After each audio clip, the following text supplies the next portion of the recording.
All people who work with their hands are partly invisible, and the more important the work they do, the less visible they are. Still, a white skin is always fairly conspicuous. In Northern Europe, when you see a labourer ploughing a field, you probably give him a second chance. In hot country, anywhere south of Gibraltar or east of Suez, the chances are you don't even see him. I have noticed this again and again. In a tropical landscape, one's eye takes in everything except the human beings. It takes in the dried up soil, the prickly pear, the palm tree, and the distant mountain, but it always misses the peasant hoeing at his patch. He is the same colour as the earth, and a great deal less interesting to look at. And again, what Orwell is not saying here is that it's right that we have these views. He's explaining that it is easy for white people to feel that way, and that we should guard against it. He's acknowledged that that's how he looks at the landscape, but he's also acknowledged that he thinks it's wrong to look at the landscape in this way.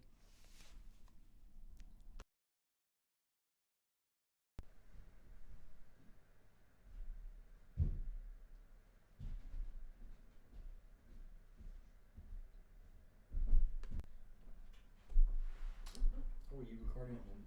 No, I'm not recording. No, I'm just doing the timings. The cotton buds. Oh, I was putting the remote controls. I was disinfecting them. Clever. It is only because of this that the starved countries of Asia and Africa are accepted as tourist resorts. No one would think of running cheap trips to the distressed areas. These are areas in Britain that were experiencing poverty. But where the human beings have brown skins, their poverty is simply not noticed. What does Morocco mean to a Frenchman? An orange grove, or a job in government service? Or to an Englishman? Camels, castles, palm trees, foreign legionnaires, brass trays and bandits. One could probably live here for years without noticing that for 9/10 of the people, the reality of life is an endless back-breaking struggle to wring a little food out of an eroded soil. And here Orwell could be writing about the 1940s, or he could be writing about today. How many of the tourist spots that people go to in the Far East or in the Caribbean are in places where people are living in incredible poverty? And once again, he's not putting this in inverted commas. He's using the rather archaic sounding one, suggesting that this is quite a universal experience of not noticing poverty, and not necessarily something that is unique or shocking to those individuals. But again, he's challenging it. Think about this.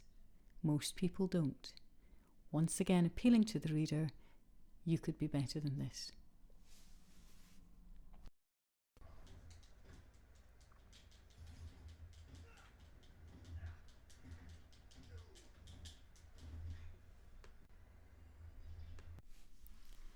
Most of Morocco is so desolate that no wild animal bigger than a hare can live in it. Huge areas which were once covered with forests have turned into a treeless waste, where the soil is exactly like broken up brick. Nevertheless, a good deal of it is cultivated with frightful labour. Everything is done by hand. Long lines of women, bent double like inverted capital L's, work their way slowly across the fields, tearing up the prickly weeds with their hands, and the peasant, gathering lucerne for fodder, pulls it up stalk by stalk instead of reaping it, thus saving an inch or two on each stalk. The plough is a wretched wooden thing, so frail that one can easily carry it on one's shoulder, and fitted underneath with a rough iron spike which stirs the soil to a depth of about 4 inches. This is as much as the strength of the animals is equal to. It is usual to plough with a cow and a donkey yoked together.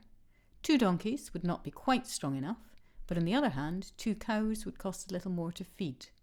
The peasants possess no harrows.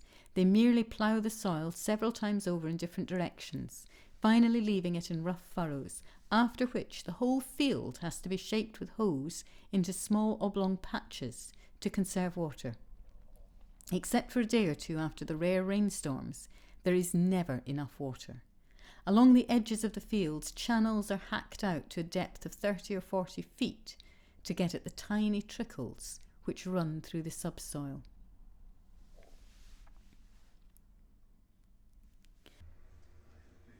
Most of Morocco is so desolate that no wild animal bigger than a hare can live in it. Huge areas which were once covered with forests have turned into a treeless waste, where the soil is exactly like broken up brick. Nevertheless, a good deal of it is cultivated with frightful labour. Everything is done by hand. Long lines of women, bent double like inverted capital L's, work their way slowly across the fields, tearing up the prickly weeds with their hands, and the peasant, gathering lucerne for fodder, pulls it up stalk by stalk instead of reaping it, thus saving an inch or two on each stalk.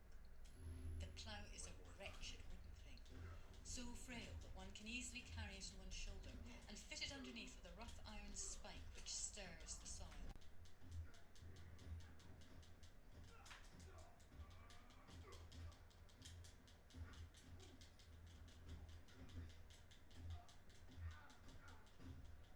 To a depth of about 4 inches.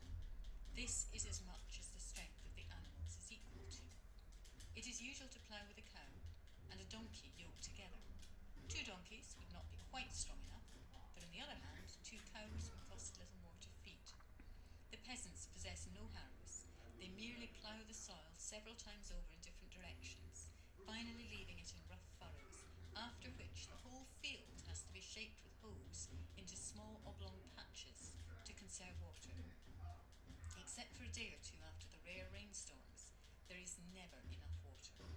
Along the edges of the fields, channels are hacked out to a depth of 30 or 40 feet to get at the tiny trickles